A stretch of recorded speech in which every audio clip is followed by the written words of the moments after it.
তারা তো পৃথিবীর সবচেয়ে বড় তেলের মজুদের উপর বসে আছে। গোয়েন্দা সংস্থার এটা বলেছে আপনার জাতীয় গোয়েন্দা পরিচালক তুলসী গ্যাবার্ড। তিনি ভুল বলেছেন।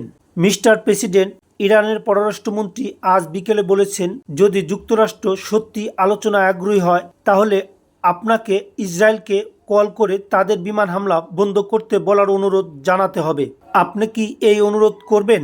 দেখুন, আমি মনে করি এই মুহূর্তে এই অনুরোধ করা কঠিন। যদি কেউ জয়ী হয় তাহলে থামাতে বলা একটু কঠিন হয়, যেটা হারের সময় তুলনামূলকভাবে সহজ।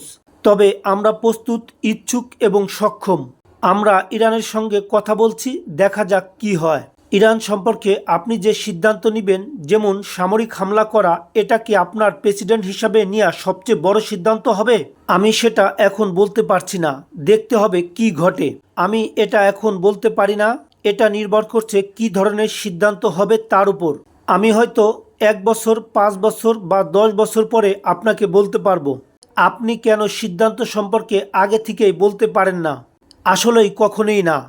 20 বছর আগে আপনি একটি রিপাবলিকান প্রশাসনের সমালোচনা করেছিলেন, যারা মধ্যপ্রাচ্যের একটি দেশে আক্রমণ করেছিল সন্দেহজনক গোয়েন্দা তথ্যের গণবিধ্বংসী অস্ত্রের অজুহাতে। ইরানের ক্ষেত্রে এই মুহূর্তটা কিভাবে আলাদা? হ্যাঁ, আজ কোনো ধরনের আলাদা ব্যবহার নেই। কিছু কিছু লোক যখন বলেন যে ইসরায়েল আগ বাড়িয়ে যুদ্ধে যাচ্ছে, তখন ব্যাপারটা বুঝতে হয়। আমি মনে করি আপনি বলবেন ইরান ততটা ভালো করছে না। তখন কাউকে থামাতে বলা কঠিন। তারা তো পৃথিবীর সবচেয়ে বড় তেলের মজুদের উপর বসে আছে। কিন্তু যখন আপনি এমন এক বিশাল তেলের স্তরের উপর বসে আছেন, তখন এটা বোঝা কঠিন যে কেন আপনাদের এই জিনিস দরকার। ধন্যবাদ সবাইকে।